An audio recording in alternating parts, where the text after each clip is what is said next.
berdirilah. Nah, ini nanti biar lebih jelas disampaikan oleh Pak Kiai Sirot, Sari Sirot ya. Kemudian yang berikutnya Allah menyampaikan yarfa'illahu alladziina aamanu minkum walladziina utul ilma darajat. Allah akan mengangkat derajat orang-orang yang disebutkan di ayat ini. Siapa yang akan diangkat derajatnya? Yang pertama adalah amanu alladziina amanu yarfa'illahu alladziina amanu minkum. Orang-orang yang beriman di antara kamu pasti. Kalau Allah yang berfirman itu pasti, ya. Gak ada perlu diragukan lagi. Siapa yang diangkat derajatnya oleh Allah adalah alladzina amanu minkum. Ternyata amanu saja masih dibatasi minkum, di antara kamu sekalian.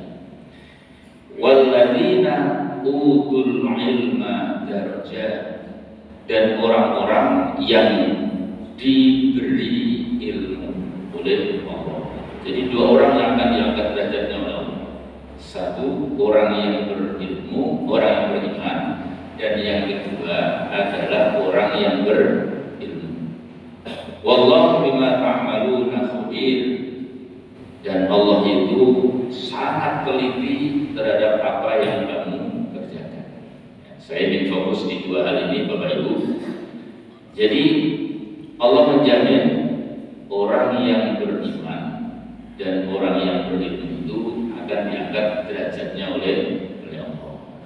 Nah, sekarang kita cari siapa orang yang beriman itu. Bapak Ibu yang dirahmati Allah, iman itu sebagaimana yang disampaikan para kiai itu adalah satu keyakinan di dalam hati, kemudian dilafalkan di dalam lisan, dan dikerjakan di dalam amalnya. Jadi orang yang beriman itu tidak hanya cukup dia meyakini saja di dalam hatinya, tetapi juga perlu disampaikan melalui lisannya. Maka kemudian ada beberapa tata cara menyampaikan keimanannya. Salah satunya adalah dengan melafalkan asyhadu an la ilaha illallah wa asyhadu anna muhammadar rasulullah. Nah, kenapa ini disampaikan Bapak Ibu? Ternyata orang yang beriman itu ada yang hanya di dalam lisan saja. Ingat Bapak Ibu, di surat Al-Baqarah Allah berfirman, ya, wa minan nasi may yaqulu amanna billahi wa bil yaumil akhir wa ma hum bimu'minin. Di antara manusia itu, kata Allah di dalam surat Al-Baqarah, di antara manusia itu ada yang mengaku, ada yang mengatakan bahwa dirinya itu adalah orang yang beriman. Wa minan nasi may yaqulu amanna, iman kepada siapa? Billahi wa bil yaumil akhir wa ma hum bimu'minin. Mereka mengatakan, Muhammad, saya ini orang yang beriman. Saya ini iman kepada siapa? Kepada Allah. Wal yaumil akhir, dan saya juga beriman kepada Allah pada hari akhir. Tapi Allah ternyata mengunci di akhir ayatnya, wa ma hum bimu'minin. Orang Muhammad boten, orang-orang itu tidak beriman. Dia hanya di bibirnya saja dia mengatakan saya ini beriman kepada Allah dan hari akhirat. Maka ini membuktikan Bapak Ibu bahwa iman itu tidak hanya cukup di dalam hati, tidak hanya cukup di dalam lisan, tetapi yang lebih dari itu adalah bahwa iman itu diimplementasikan di dalam amalnya. Orang berkuar-kuar saya beriman kepada Allah dan hari akhirat, mohon maaf, kelakuannya tidak mencerminkan sebagai orang yang beriman. Bapak Ibu, kalau kita iman pada Allah dan hari akhirat, ini pasti orang itu akan dikendalikan perbuatan. Tidak mungkin lagi dia akan mengkhianati amanah yang dibebankan kepada dia, karena dia ingat bahwa amanah yang dibebankan kepada dia itu pasti dimintai pertanggungjawaban nanti di akhirat. Gak mungkin lagi ada orang yang korupsi kalau dia betul-betul beriman kepada Allah dan hari akhirat, karena semua konsekuensi kegiatan kita, amal kita itu semuanya akan dimintai pertanggungjawaban di hari akhirat. Maka sekarang sudah banyak bukti. Mohon maaf, orang yang bergelar haji juga korupsi, karena imannya tidak sampai kepada hati, tidak sampai kepada lisan, dan tidak pula sampai kepada amal perbuatan. Kita ini insya Allah membuktikan kita ini sebagai orang yang beriman. Buktinya apa? Kita melaksanakan sholat subuh di masjid. Kita melaksanakan subuh barangkali berhalangan melaksanakan sholat subuh di rumah. Ini bukti bahwa iman itu tidak hanya cukup di hati dan di lisan, tapi lebih dari itu pasti iman itu harus dibuktikan dengan amal perbuatannya. Yang ini kalau dikasih lanjut lagi lama. Ini berapa jam? Setengah jam cukup ya, Bapak Ibu ya. Saya ingin menegaskan lagi, ya, barangkali kita bisa penguatan.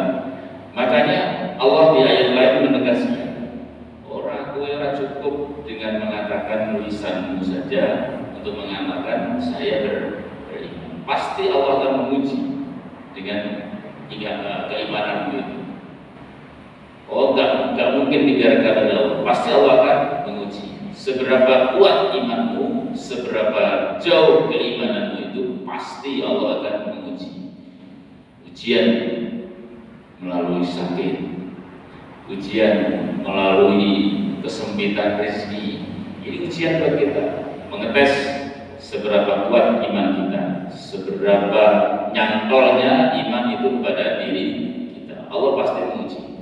Dan ujian Allah itu dua sisi. Ada ujian karena kesusahan, dan ada lagi ujian karena kesenangan. Kalau diuji dengan kesusahan, biasanya orang kuat.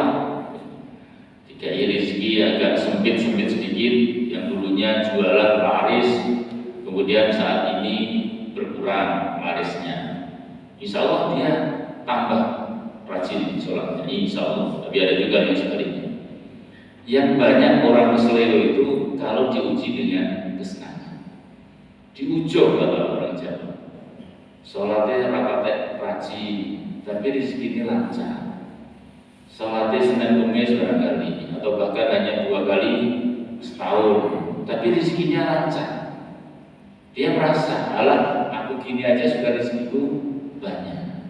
Saya gini-gini aja, badan saya sehat, anak-anak saya sehat. Itu coba lihat orang yang sering ke masjid, boyoknya sudah mulai engkek-engkek gitu. Ini ujian, semuanya akan diuji oleh Allah. Iman kita diuji oleh Allah.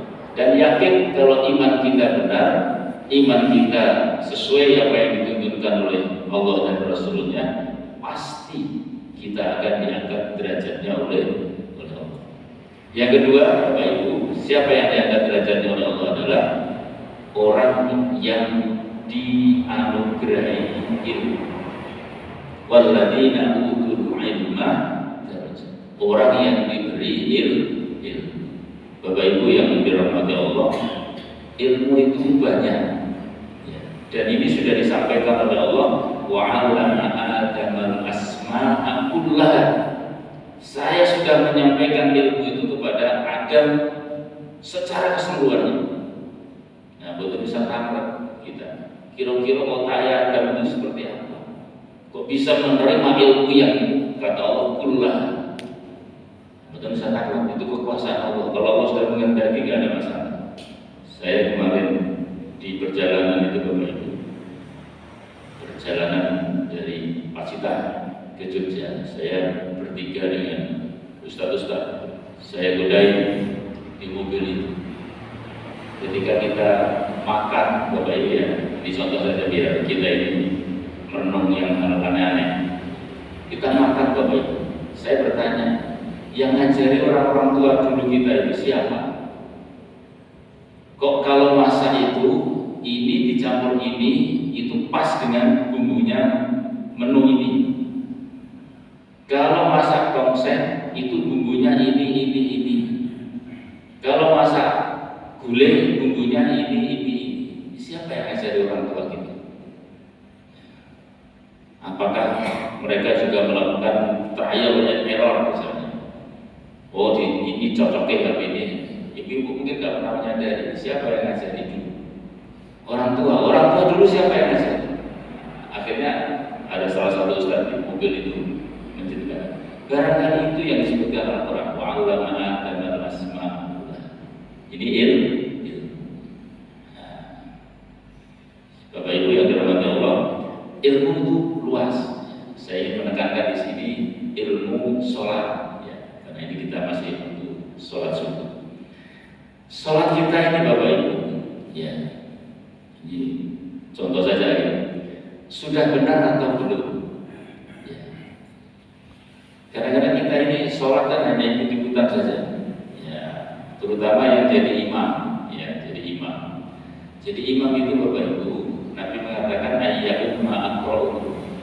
Yang bisa menjadi imam itu adalah orang yang paling bagus bacaannya. Kadang-kadang jadi imam juga kadang-kadang loh ya, nggak banyak. Nanti Ustaz Pak Kiai Sirot yang akan membenarkan. Misalnya membaca ayat atau membaca Al-Quran, gimana bacaannya? Kapan dia membaca mat tabi'i? Kapan dia membaca mat wajib muttasil? Kapan dia membaca mat jaiz munfasil? Yang sering kita dapati Bapak Ibu, ini etika membaca Quran sudah diaturkan oleh disampaikan oleh Allah di dalam ayat lain. Warattilil Qur'ana tartila. Bacalah Quran itu dengan tartil. Misalnya ini ilmu sholat, ini banyak yang belum mendalami di situ. Saya lihat. Misalnya kalau di rakaat pertama membaca kulhu, kalau sesuai dengan aturan atau urutan Al-Quran, harusnya rakaat kedua baca apa? Al-Falaq, gitu. Ini etika Quran ya, etika baca Quran. Warattilil Qur'ana tartila. Kadang-kadang bukan keliru, kadang-kadang dibalik. Rakaat pertama baca qul huwallah, rakaat kedua baca apa? Al-Baqarah. Terus qul huwallah rakaat pertama, yang kedua apa? La yukallifullahu nafsan illa wus'aha. Harusnya menurut etika baca Quran itu harusnya yang pertama baca surat Al-Baqarah dulu, baru yang kedua di ayat atau surat-surat setelah Al-Baqarah. Ini bukan membatalkan sholat, bukan, tapi ini membacanya adalah sesuai dengan warattilil Qur'ana tartila. Ini sebagian dari contoh kita perlu berilmu. Insya Allah kalau kita memegangi ilmu yang kita punya, yang kita dapatkan, dan Allah menjamin yarfa'illahu alladziina aamanu minkum walladziina utul ilma darajat. Mungkin itu Bapak Ibu yang bisa kami sampaikan. Saya ingin menegaskan kembali bahwa kalau kita ingin diangkat derajatnya oleh Allah, maka kita kuncinya juga, yaitu kita menjadi hamba Allah yang beriman dengan benar sebenar-benarnya beriman. Dan yang kedua adalah kita meningkatkan kualitas keilmuan kita. Datangi majelis-majelis taklim, ikuti para ustadz yang mengantarkan pengajiannya. Ya, jadi insya Allah dengan dua metode ini sesuai dengan kata-kata bijak Jadi para hukama, orang-orang yang bijaksana mengatakan ada nadhaman atau sihiran begini.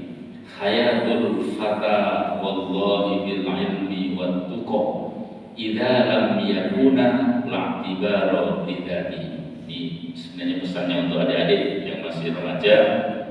Allah itu mengatakan, kata ahli bijak, ya, hayatul fata wallahi bil ilmi wat tuqa. Hidupnya pemuda itu, hidupnya remaja itu, wallahi bil ilmi wat tuqa, akan ditentukan karena ilmunya dan karena ketakwaan. Di klop dengan apa yang disampaikan di surat tadi Allah berfirman, ya fa'ilal ladzina amanu minkum walladzina utul ilma darajat. Jadi ini remaja, adik-adik, kalau keberadaan adik-adik itu bisa diakui, bisa eksis, maka kuncilah dengan ilmu dan takwa.